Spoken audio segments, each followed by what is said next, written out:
Tapi aku mempunyai suatu kesaksian yang lebih penting daripada kesaksian Yohanes. Bahwa? Yaitu segala pekerjaan yang diserahkan Bapa kepadaku supaya aku melaksanakannya.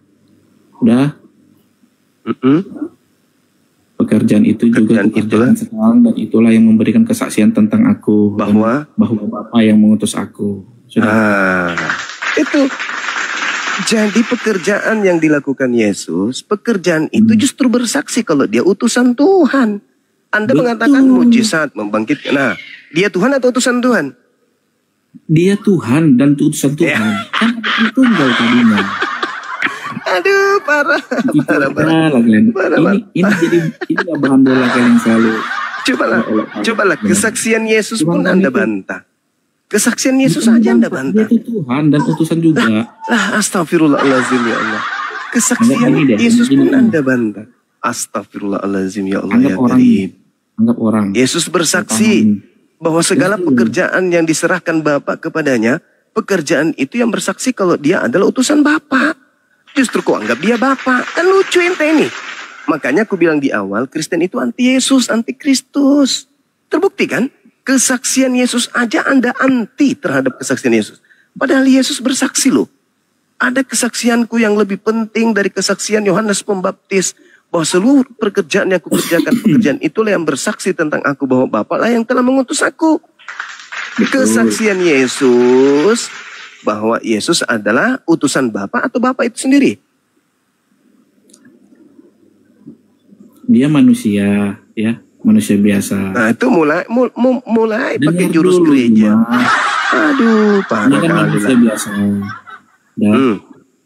Kan yang segala mukjizatnya itu bersaksi kalau dia adalah utusan Tuhan atau Tuhan. Dia di dunia itu manusia, tapi ya mulai jurus gereja lagi dipakainya. Aduh, kenapa pakai jurus Krishna? Enggak ada. Yesus mengatakan itu. Tolong tunjukkan di mana Yesus mengatakan itu.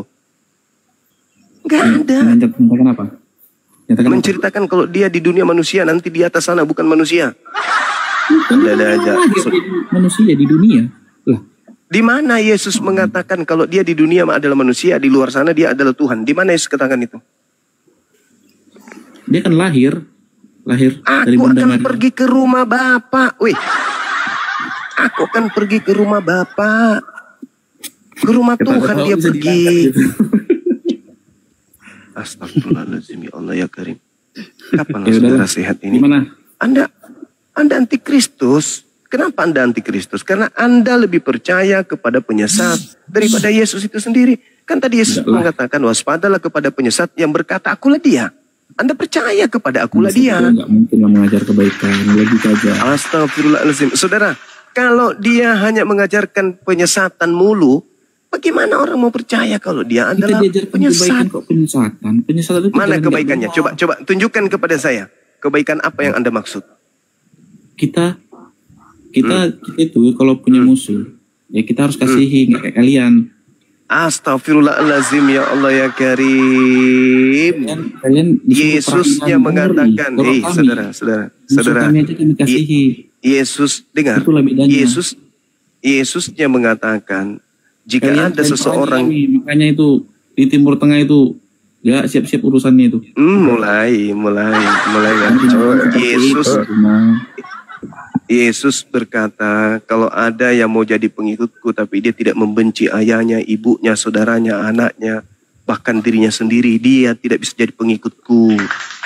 Kasihi musuh itu cuman simbol. Kasihi musuh itu hanya sekarang kutanya samamu. Sekarang kutanya samamu. Mengasihi penyebaran sesama, sabar. Penyebaran agama Kristen pertama, ya Katolik pertama, apakah dengan kasih atau dengan perampasan, peperangan, penekanan, pembunuhan, pemberontakan? Ayo, bertanya sama dulu. Siapa yang menghancurkan Yerusalem sampai memerintahkan membunuh setiap manusia yang membaca kitab Taurat di dalam kitab MKB? Itu siapa?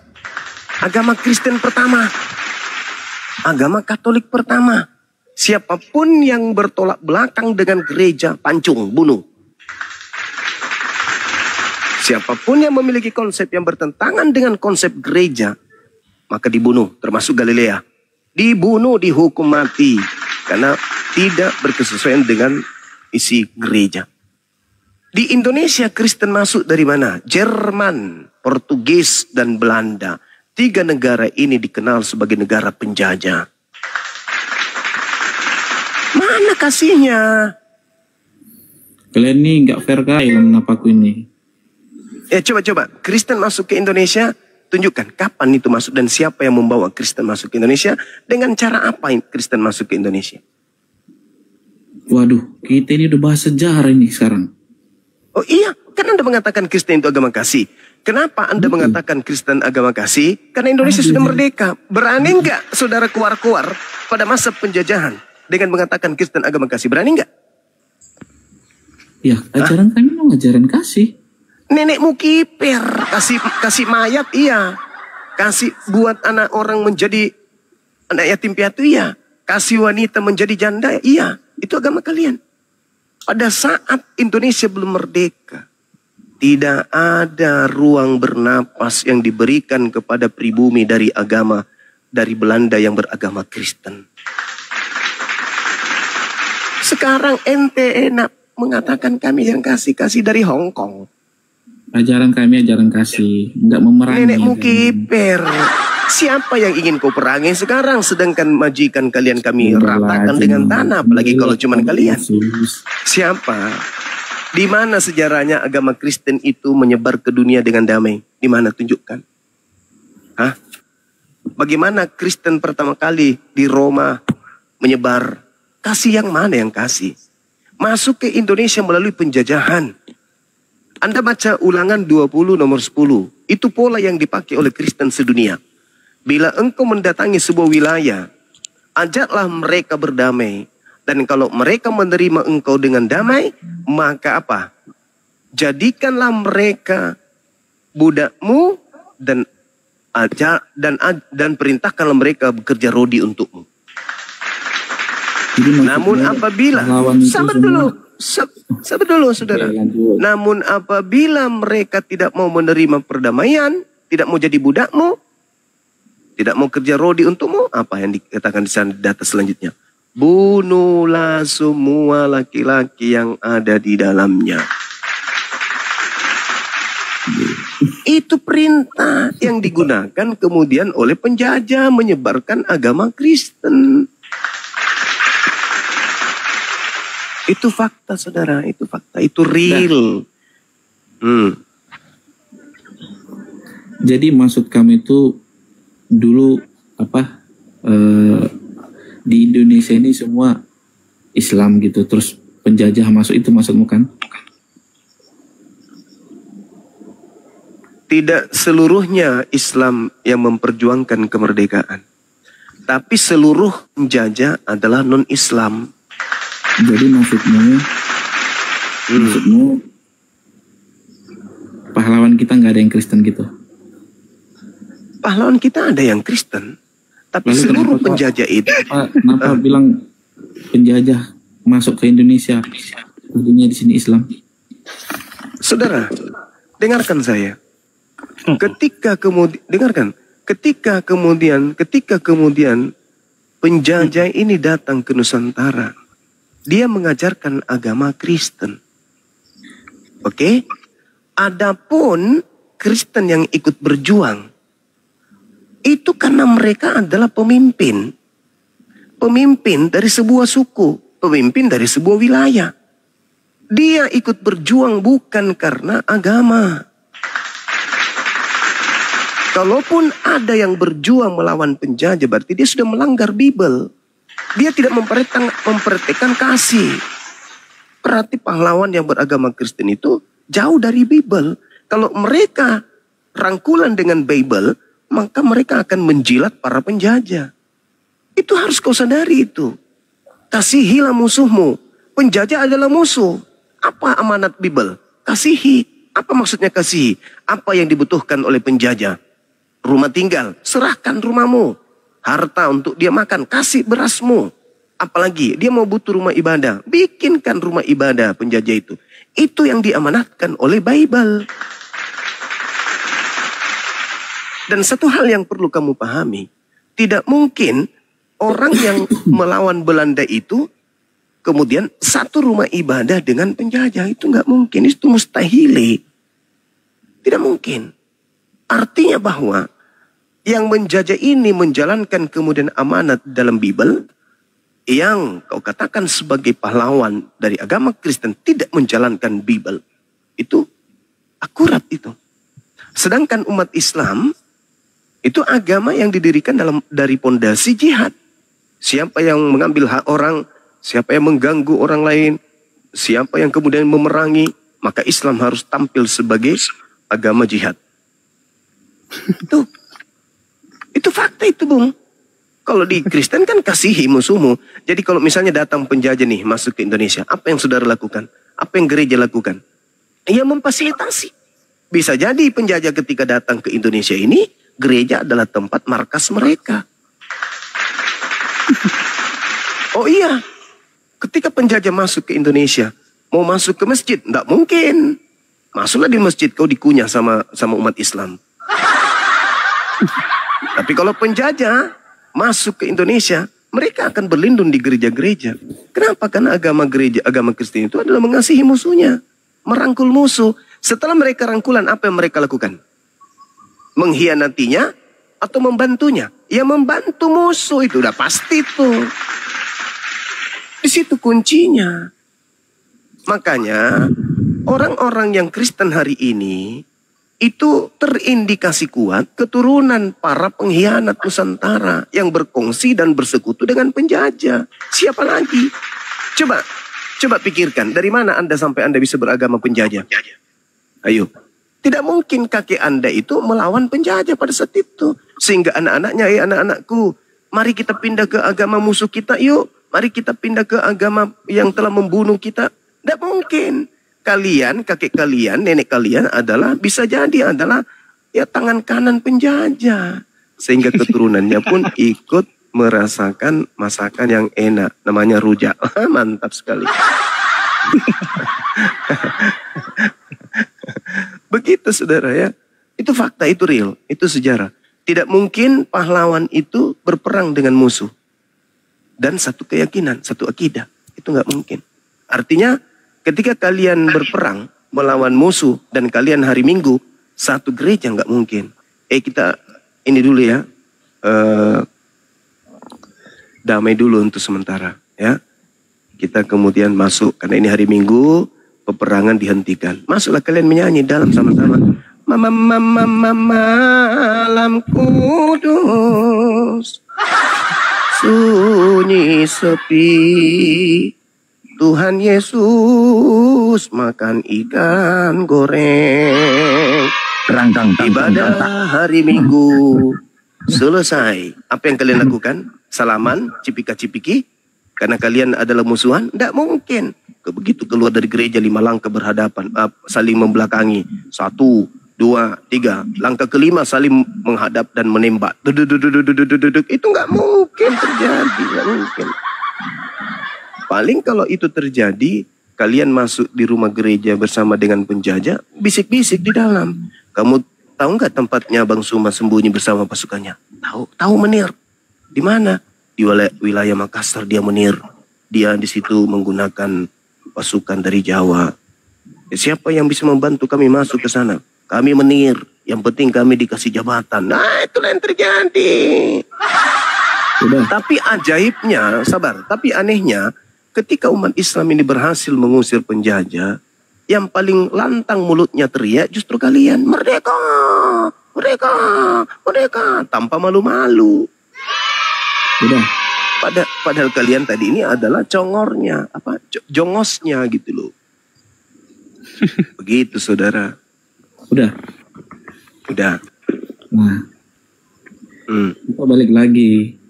Sebenarnya kita itu merdeka sebenarnya bukan karena pahlawan perjuangan. Sebenarnya. Mulai jurus Paulus pakai. Jurus Paulus masuk. Tahun berapa bom Hiroshima dan Nagasaki? Masuk lagi. Karena entah apa-apanya, bilang aja, bilang aja pada saat itu ular naga lagi perang di surga sampai Indonesia merdeka. Bilang aja kayak gitu. Enggak. Coba deh kau baca sejarah Hiroshima tanggal berapa dan bulan berapa. Aduh, nggak ada hubungannya. Nggak ada hubungannya. Indonesia merdeka dengan teriakan Allahu Akbar dan bambu runcing, bukan Hiroshima Nagasaki. Jadi Alkitab itu sebagian dari sejarah. Jadi kalau saran saya belajar Alkitab jangan sepenggal-sepenggal. Oh tidak, justru karena saya paham, saya isi kandungan Bible itu saya paham. Tidak ada di Bible itu yang saya nggak paham. Nggak bisa kau paham itu cuma. Kau Saya bukan paham, ajaranmu saudara. itu. Nggak ajaranmu itu, kau Enggak. nggak bisa paham.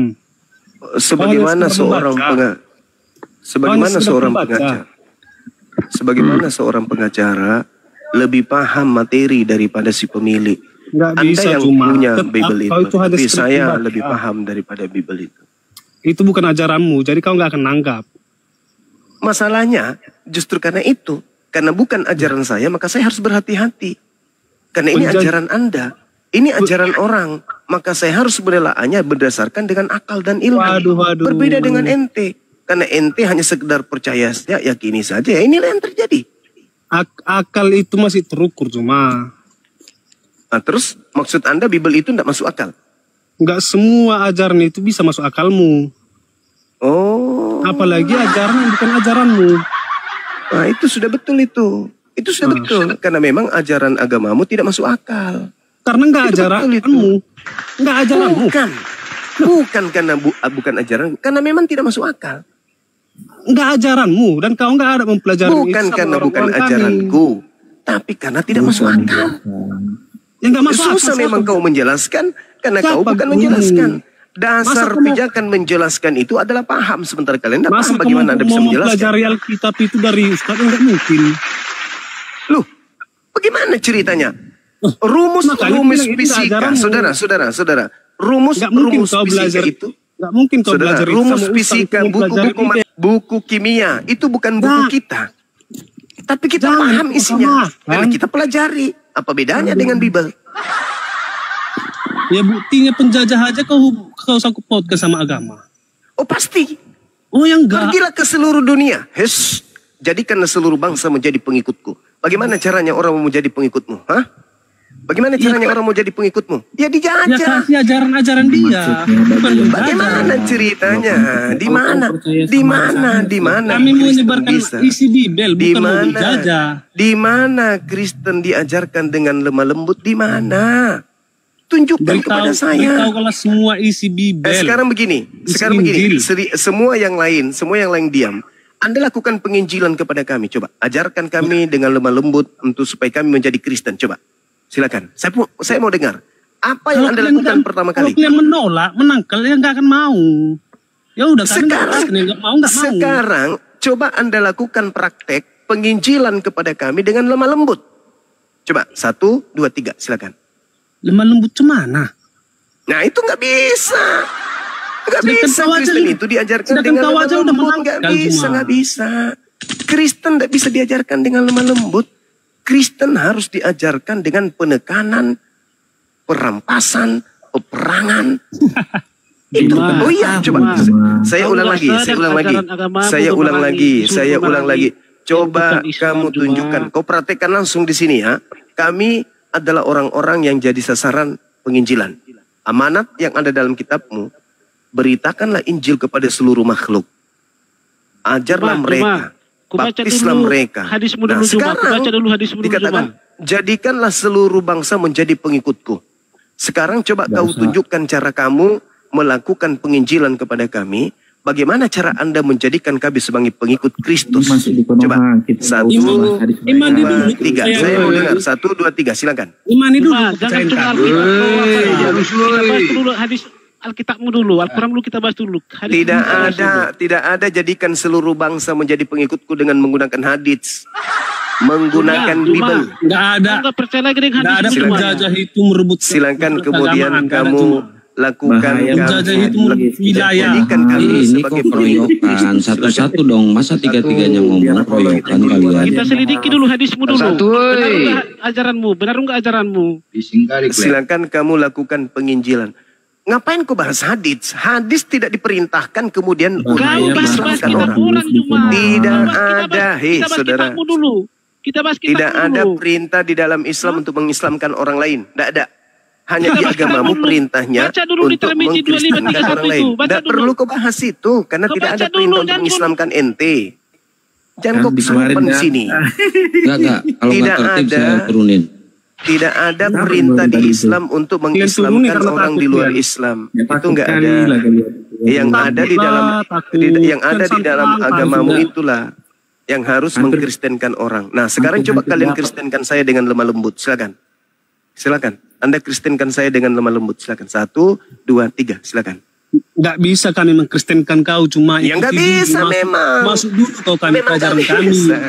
Memang Masuk dulu kau tidak ajaran bisa kami. kalian mengkristenkan kami kecuali dengan satu catatan. Kalian miskinkan kami dulu. Setelah kalian miskinkan kami, kalian datang menawarkan makanan.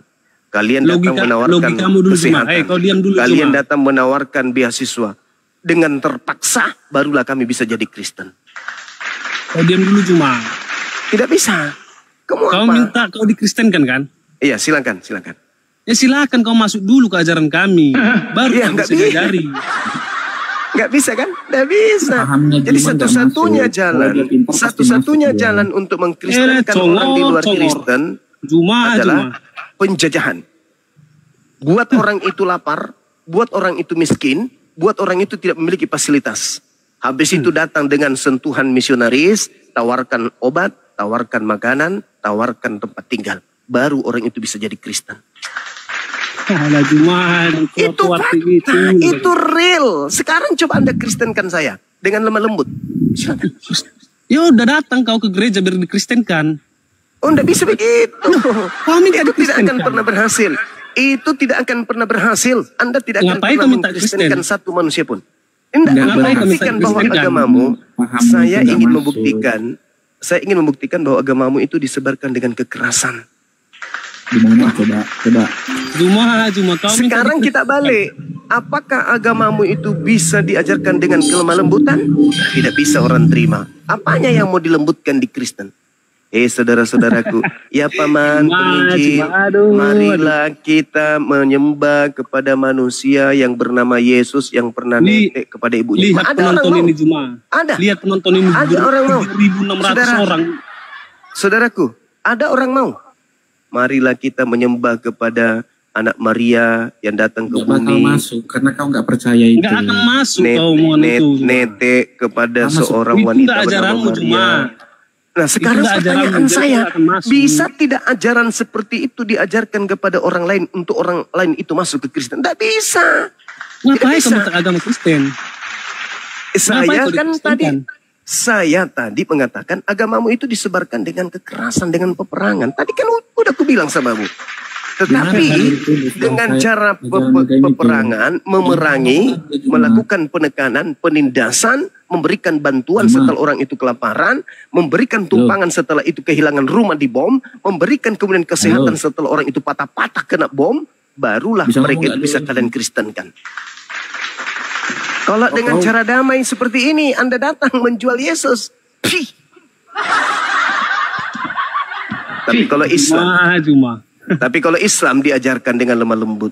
Wahai saudaraku, marilah kita menuju Bakarlah menyembah gereja. kepada Tuhan Wahai saudaraku, yang maha bakarlah gereja. besar, yang maha Bakarlah besar, semua- yang maha kuasa, yang tidak beranak dan tidak Bakarlah diperangi, semua rumah-rumah ibadah. yang tidak memiliki kelemahan, yang maha suci, yang maha tinggi, yang maha kuasa. Allah. Nah, itu baru masuk logika.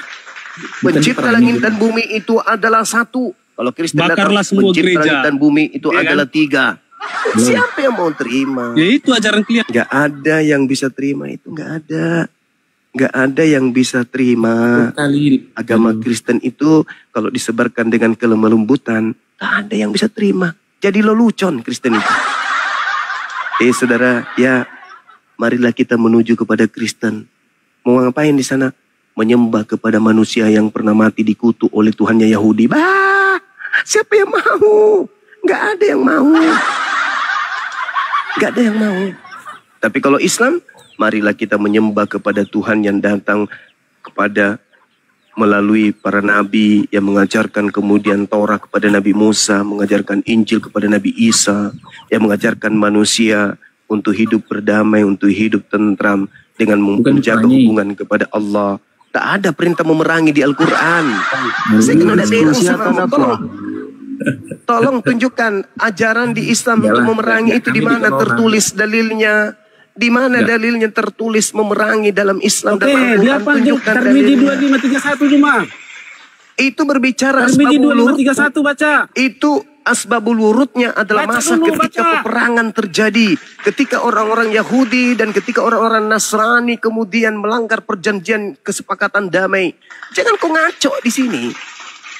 Jangan kau ngaco. Ayo kita bahas Quran Bu, kita bahas dulu apamu dulu, ajaran ayo kita bahas.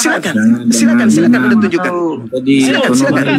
Iya, silakan. Yang lain diam. Ini kan yang lain diam. Silakan. Buka Tirmidzi 2531. Bang Handi, saya mau asar dulu Bang Handi. Iya. Kenapa ini kalian main keroyokan? Kenapa? Satu-satu. Namanya penjajah Bang Handi, malumi aja. Main keroyokan lu. Kalian suka. Buka Tirmidzi 2531. Silakan. Kenapa kau nyuruh-nyuruh buka? Kau yang buka. Silakan. Bacakan ya. Iya. Rasulullah SAW bersabda, saya nyebut itu aja sudah error. memerangi manusia hingga mereka mengucapkan tidak ada Tuhan.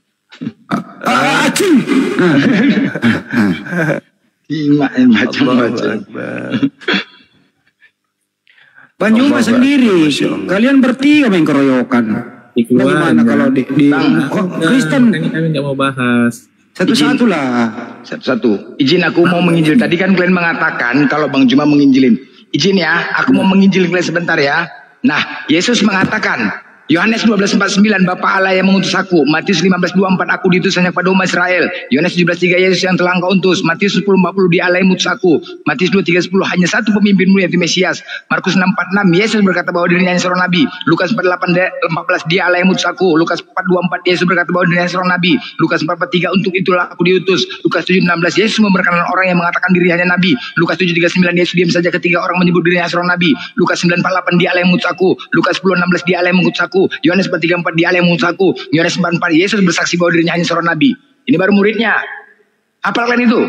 Hei, Oten. Kalian yang mau diinjil ini sekarang karena kalian gak paham, maka yang mau dibenarkan kalian. Hei, suruh pendeta kalian kemari, jangan kalian bodoh-bodoh kali. Bising kali kalian congor kalian. Mau lagi kalian ayatnya? Sekarang di mana Yesus mengatakan Tuhan? Mau lagi ayatnya? Yohanes 4:19, Yesus membenarkan wanita yang menyebut dirinya seorang nabi. Yohanes 6:38, dia Allah yang mengutus aku. Yohanes 6:39, dia Allah yang mengutus aku. Yohanes 6:57, Bapa Allah yang mengutus aku. Yohanes 7:16, dia Allah yang mengutus aku. Yohanes 7:33, dia Allah yang mengutus aku. Yohanes 8:29, dia Allah yang mengutus aku. Yohanes 8:18, Bapa Allah yang mengutus aku. Yohanes 9:4, dia Allah yang mengutus aku. Yohanes 11:42, engkau lah Allah yang mengutus aku. Mana sekarang Yesus mengatakan Tuhan? Ya anak SD ngapal kali-kali. Bising kali kalian. Makanya kalau kalian nggak paham kita diluruskan. Sekarang teman-teman orang Batak dulu yang ngomong. Silakan diluruskan perkataan Yesus mengatakan Yesus utusan Tuhan. Silakan orang Batak dulu, silakan. Bising kali orang. Oke. Bentar ya. Ya. Ini blender ini kayak menghafal kali-kali. Ya langsung aja langsung aja. Nggak usah langsung ke orangnya. Jujur aja kalau saya tidak paham, bukan tidak paham ya, nggak hafal gitu.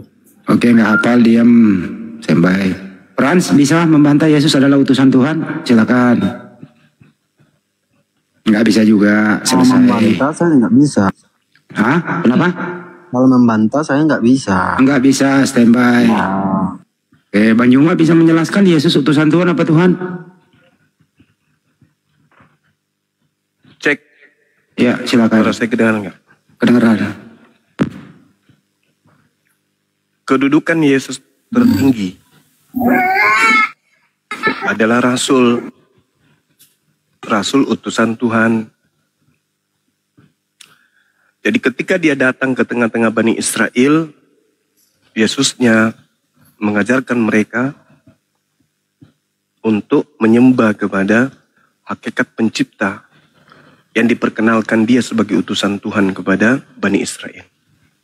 Hidup kekal yang Yesus berikan, kunci keselamatan yang Yesus berikan kepada Bani Israel, yaitu mengenal dua. Yang pertama, mengenal hakikat pencipta sebagai satu-satunya Tuhan. Yang kedua, mengenal Yesus sebagai utusan Tuhan.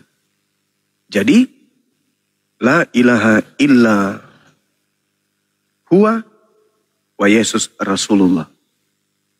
Yohanes 17 nomor 3. Hidup kekal adalah mengenal Bapa satu-satunya Tuhan dan mengenal Yesus sebagai utusan Tuhan. Di luar dari konsep itu, neraka.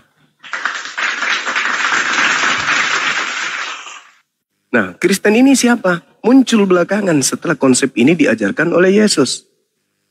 Yesus mengatakan kepada murid-muridnya di dalam Yohanes 18 nomor 7, segala firman yang engkau berikan telah aku berikan kepada mereka, telah aku sampaikan, dan mereka telah menerimanya. Apa yang terjadi setelah murid-muridnya menerima segala ajaran dari Yesus? Apa yang murid-muridnya kemudian praktekkan? Apa yang kemudian murid-muridnya imani terhadap Yesus?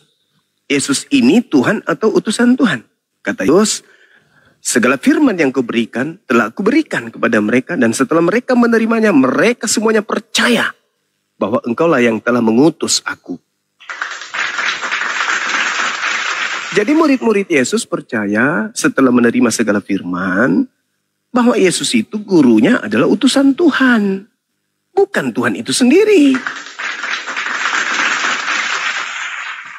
Makanya Yesus mengatakan, aku dan muridku menyembah kepada Tuhan yang benar.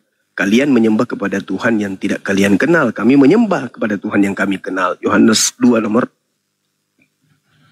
itu ya. Yohanes 2 nomor 22. Seperti itu saudara. Jadi Yesusnya ini dikenal sebagai utusan Tuhan. Barang siapa yang ingin selamat, kuncinya satu. Apa itu? Mengenal Yesus anak Maria sebagai rasul, utusan Tuhan bagi Bani Israel. Titik. Mantap. Taruh dulu orang Batak. Taruh. Nah sekarang Banjuma udah menjelaskan pakai Bible Yesus utusan Tuhan Bani Israel. Orang Batak sekarang pakai data di Bible menjelaskan pada kami Yesus Tuhan. Silakan. Enggak ada itu. Coba tuh dia nemu data baru Banjuma. Silakan. Iya, data dari Paulus pasti. Dari Yesus nggak ada. Bahwasanya Yesus Tuhan itu ada di Tritunggal. Aku bilang kan. Kan udah aku bilang mereka ini anti Yesus. Gak ada yang lucu kok ketawa. Anti Yesus mereka ini, anti Yesus. Bukan, itulah kalian. Tritunggal itu 3 pribadi. Allah Bapa, dan Roh Kudus. Masolan generasi.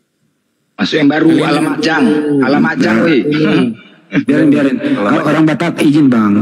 Banyak kali lawanku di sini. Bro, hormatilah dirimu. Diskusi aja pakai data. Di mana tertulis Yesus Tuhan? Silakan.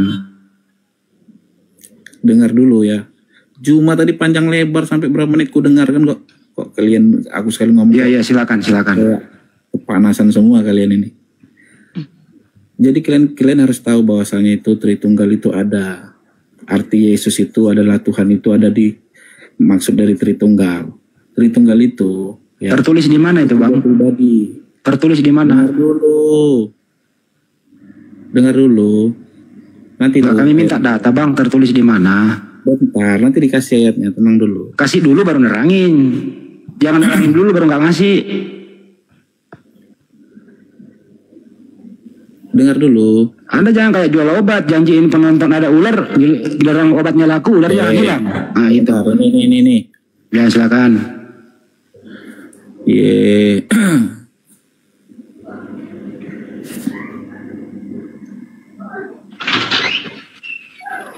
Pegangan teman-teman, pegangan.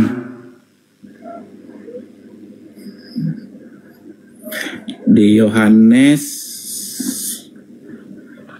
berapa ya? Yohanes berapa ya? Jangan potong-potong dulu. 13.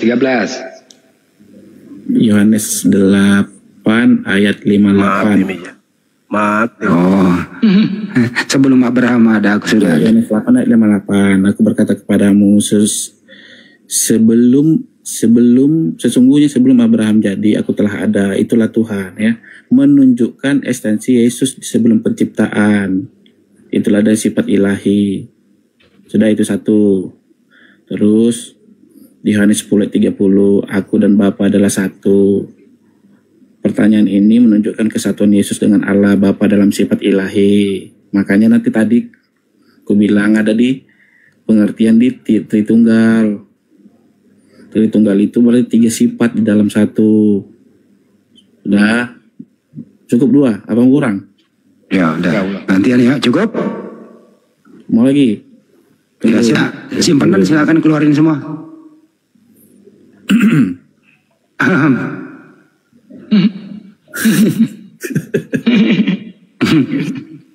Yohanes 5:58, Yohanes 10:30, ada lagi sebelum ke Banjuma? Tunggu ya. Ya, tunggu berapa hari? 10 menit lagi. Oh ya, 2 hari.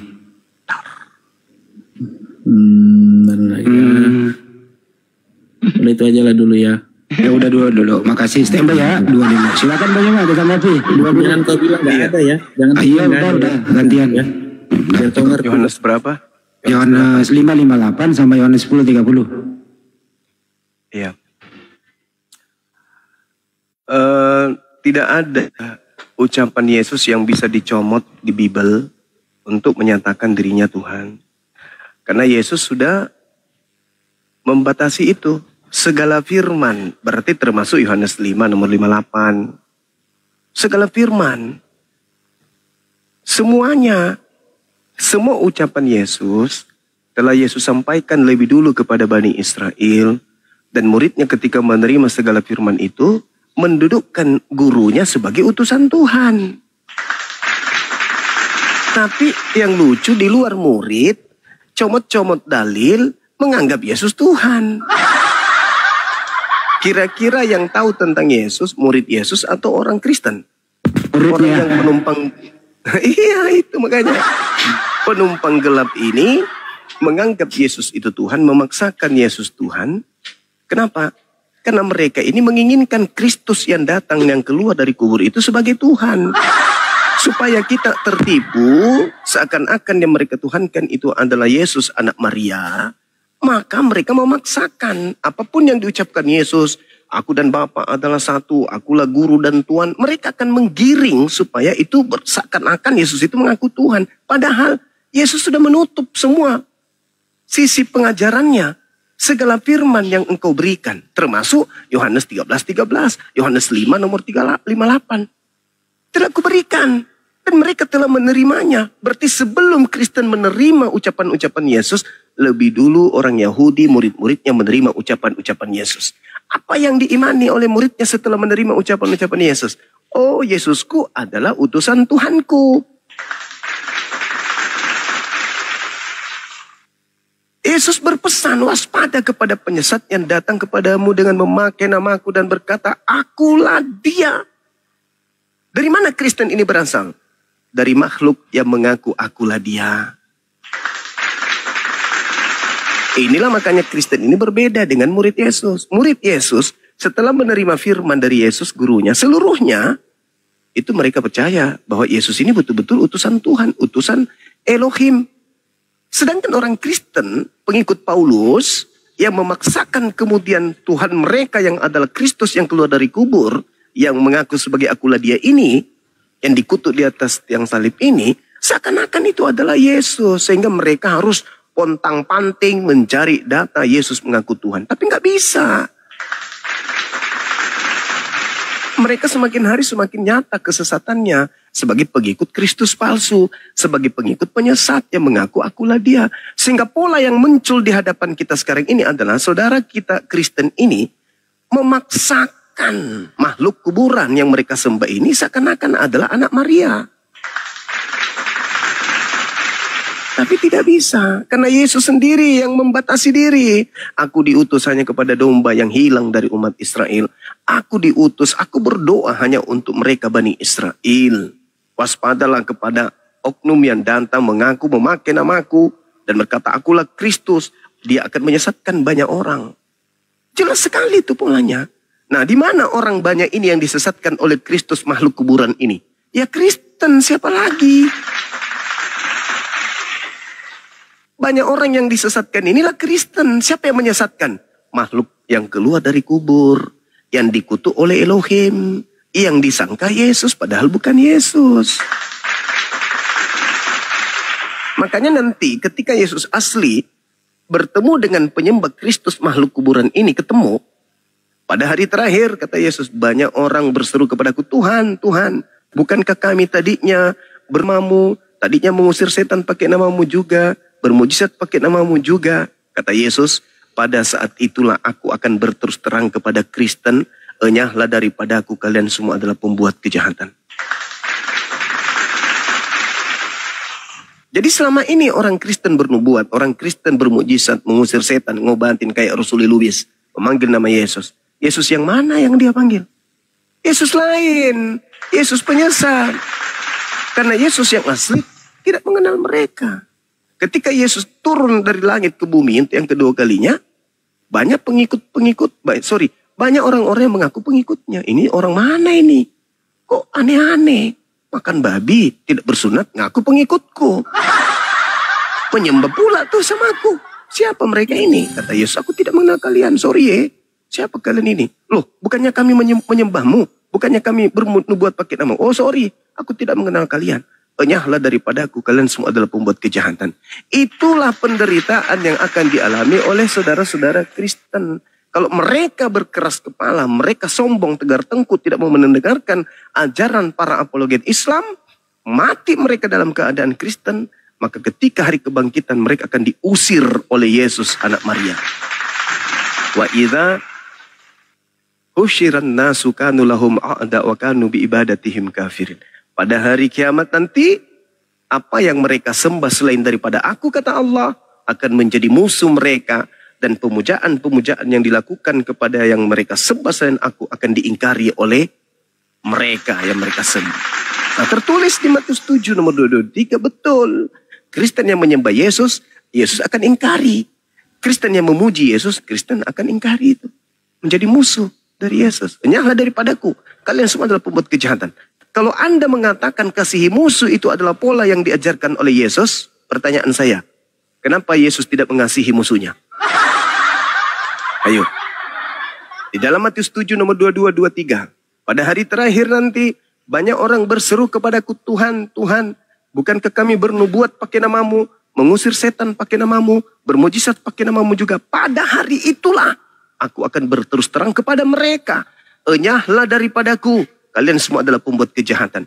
Berarti Yesus tidak mengajarkan kasih. Karena Yesus mengusir musuhnya. Berarti lebih benar ajaran Islam bahwa musuh itu harus kemudian dimusuhi. Musuh harus dijauhi. Ya ayyuhalladzina amanu qu anfusakum wa ahlikum nara. Perintahnya adalah menyelamatkan, melindungi anak-anak kita dari musuh. Yaitu dari api neraka. Yang mana api neraka ini bisa ditemukan karena kita mengikuti setan. Setan musuh. Tak boleh diikuti. Makanya Yesus mengusir. Enyahlah daripadaku, kalian semua adalah pembuat kejahatan. Nah, musuh ini kan pembuat kejahatan. Kenapa Yesus tidak mengasihi musuh, malah mengusirnya? Alamak. Maka saudaraku, mumpung masih ada waktu, yuk mari gunakan akal sehat. Jadilah pengikut Yesus yang benar, yaitu mengakui bahwa Yesus itu adalah nabi dan rasul utusan Tuhan kepada saudara kita Bani Israel. Dan setelahnya muncul Yesus-Yesus palsu yang menyesatkan manusia, yang mana manusia-manusia ini disebut Kristen kemudian. Demikian. Oke, mantap penjelasannya Bang Juma. Orang Batak atau Pras mau ditanggapi silakan. Nggak dipotong. Silakan Bang. Orang Batak sama Pras, silakan. Brother, silakan. Ya oke. Ya. Terima kasih Bang Juma, tapi Anda keliru. Masih keliru. Karena pemahamannya Bang Juma memang nggak sama ya sama kita. Jadi Saya selesain di sini dulu lah, soalnya saya mau ibadah ke gereja ya. Biar nanti saya doain kalian semua.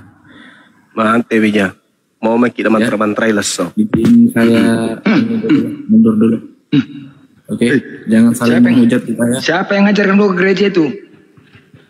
Ah, ini sibuk lagi nih blender ini. Enggak, mau ngapain? Siapa yang ngajarkan itu ke gereja? Siapa yang nyuruh? Telah lelah bekerja di hari ke-7 kita itu Tuhan menentukan itu hari Sabat. Sudah. Kau baca itu. Tapi kau bilang kau jago, udah kau pahami. Makanya jangan setengah-setengah. Rumah ibadah. Matius 65. Janganlah kau berdiri sambil berdoa di dalam rumah ibadah. Kau dikatakan orang munafik. Kami duduk kan. Apa pula berdoa tapi berdoalah beribadah di dalam kamarmu dengan cara sembunyi-sembunyi agar Bapak bisa melihat dan mendengarmu. Jadi kita punya tempat ibadah di kamar. Bukan kayak kalian di jalan-jalan, kita bersembunyi. Sembunyi di kamar bukan di gereja. Betul-betul hati kita untuk Tuhan. Terus kalau mau ke gereja ada tempat ibadah, dengar cara pendeta kita. Bukan di jalan. Belok jalan orang. Siapa yang di jalan? Ibadah siapa yang di jalan? Oke lah ya. Ini kita siapa yang ibadah di jalan, woi? Udahlah, jangan dipaksa orang pintar, biarin. Susah ibadah di jalan. Banjuma bisa nggak maksa orang pintar? Longor tuh. Kita nggak punya kewenangan maksa orang pintar loh. Biarin aja. Frans, Goluyanto yang baru naik silakan. Iya bang. Silakan, ada yang mau ditanggapi? Mangga, silakan bang. Kalau menanggapi soal ceramah Bang Juma tadi ya, yang nggak ada yang perlu ku tanggapi sih, karena itu kan menurut Bang Juma. Jadi ya mungkin ya itulah dulu kan. Jadi tapi aku mau nanya bang, mau nanya dulu sama Bang Juma. Silakan. Yang aku tanya sama Bang Juma, bagaimana cara abang meyakinkan kepada kami melalui Al-Quran, bukan dengan kitab yang lain, bahwasanya Islam itu jauh lebih indah? Itu aja. Oke. Ya. Bismillahirrahmanirrahim. Allah Subhanahu wa taala menjelaskan dalam Al-Qur'anul Karim, "Qad aflahal mu'minun." Beruntunglah orang-orang yang mukmin. Alladzina hum fi salatihim khashi'un, yaitu orang yang khusyuk di dalam beribadah. Orang yang kemudian tenang di dalam beribadah. Orang yang ikhlas di dalam beribadah. Walladzina hum 'anil lagwi mu'ridun, dan orang yang menjauhkan diri dari perbuatan dan perkataan yang sia-sia. Walladzina hum lizzakati fa'ilun, dan orang yang menunaikan untuk membantu fakir miskin. Walladzina hum li furujihim habizun, dan orang yang memelihara syahwat nafsunya, memelihara kemaluannya, kelaminnya. Illa ala azwajihim wa ma malakat aimanuhum fa innahum ghairu malumin, kecuali terhadap istri mereka, terhadap hamba yang mereka miliki, maka sesungguhnya mereka tidak tercela. Amadi bataga wara azalika faulaika humul adun, tetapi barang siapa yang mencari di balik itu, berzina, memburi dan seterusnya, maka mereka itulah orang-orang yang melampaui batas. Walladzina hum li amanatihim wa ahdihim ra'un, dan sungguh beruntunglah orang-orang yang menjaga amanat-amanat, memelihara amanah-amanah, memelihara janji-janjinya. Walladzina hum ala salawatihim yuhafizun, serta orang yang memelihara ibadahnya. Ulaika humul warithun, mereka itulah yang akan mewarisi alladzina yarithunal firdaus, mewarisi surga firdaus, hum fiha khalidun, mereka kekal di dalamnya. Indah Islam itu. Orang yang taat beribadah dengan khusyuk, ikhlas, menjaga amanah, menjaga janji, menjaga kelamin, tidak berzina, tidak berkata yang sia-sia, menjaga amanat dan seterusnya. Tidak sia-sia apa yang mereka lakukan. Mereka mendapatkan warisan berupa surga firdaus. Di dunia mereka hidup tenang, di kehidupan berikutnya yang kekal mereka mendapatkan warisan surga firdaus. Kurang indah apa hidup umat Islam ini? Dituntun lisannya untuk menjaga yang tidak mengatakan hal-hal yang sia-sia. Kelaminnya dijaga supaya tidak berzina. Mulutnya dijaga supaya tidak melakukan hal yang fitnah, ghibah, dan seterusnya. Ibadahnya khusyuk kepada Allah. Miskin, fakir miskin, janda, dan seterusnya. Lalu setelah mereka hidup dengan telaten, dengan tekun, ikhlas beribadah, menjaga hubungannya pada seluruh manusia, maka matinya diberikan janji surga Firdaus. Bang, tadi kan abang bilang berzina, membuli itu dilarang kan bang? Iya betul. Nah, berkata kasar sama terus harus memelihara fakir miskin. Itu dari yang abang sebut tadi, udah ada nggak orang Islam yang melakukan itu? Seluruhnya umat Islam melakukan hal tersebut. Jadi termasuk dengan kayak tadi kan yang ribut-ribut tadi di sini yang saling mengecoh, saling ini itu termasuk juga itu. Termasuk. Yang dimaksud di sini adalah orang yang tidak zolim itu tidak boleh mendapatkan perlakuan yang tidak adil. Islam itu tegas, Bung. Al-Quran mengatakan, janganlah engkau berdebat dengan ahli kitab, kecuali dengan orang-orang yang zolim di antara mereka. Jangan kau berdebat dengan ahli kitab, kecuali dengan cara yang baik. Selain kepada mereka yang zolim, harus baik. Tapi kepada yang zolim, ya harus tegas. Apa tujuannya kami tegas kepada saudara? Sama seperti gini, saudara.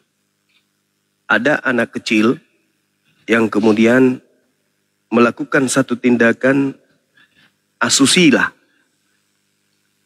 Anak kecil ini ketika diajarkan dalam melakukan tindakan asusila, baginya itu dia lakukan tanpa dasar pijakan ilmu.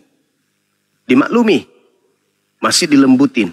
Ketika dia dewasa, kadar keilmuannya sudah ada padanya, pengetahuannya, kematangan berfikirnya sudah ada. Lalu melakukan tindakan asusila, maka umat Islam akan melakukan penegasan terhadapnya. Sama seperti negara ini, ketika ada orang melanggar hukum, maka harus ketika sebesar apapun perbuatan mereka, sebesar apa juga hukuman terhadap mereka. Nah, Islam itu begitu. Jadi Islam itu fleksibel. Kalau dia melakukan tindakan yang merusak akidah, yang merusak kemudian kehidupan keberagamaan, maka orang itu harus ditegasin.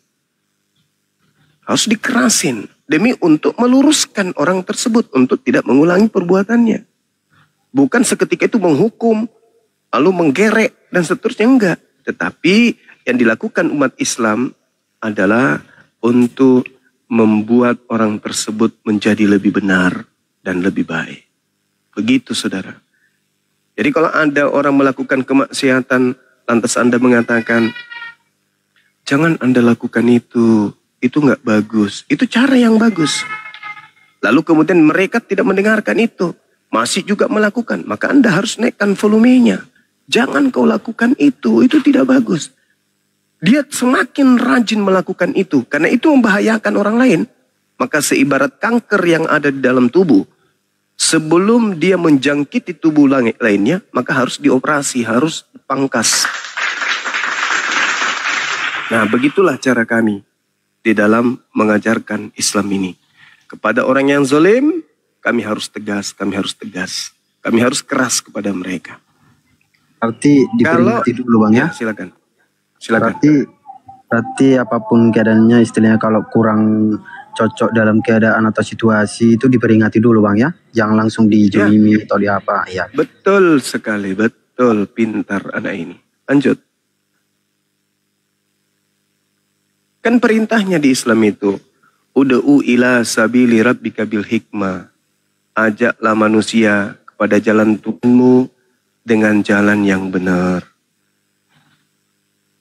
Dan perintahnya berdebatlah dengan mereka dengan cara yang baik. Begitu. Tidak melakukan kekerasan bang ya? Tidak ada Islam melakukan kekerasan kepada orang yang tidak memerangi Islam. Di mana itu terjadi? Gak pernah itu terjadi. Jadi contoh di Indonesia tragedi yang kemarin itu yang memerangi itu siapa bang? Dalam konteks Contoh itu yang mematahkan salib itu, yang menurunkan itu, yang memerangi itu siapa? Nah, itu oknum, itu melanggar itu. Saya juga mengutuk keras orang yang merusak rumah ibadah. Saya sendiri komen di situ. Ini dilarang, nggak boleh merusak.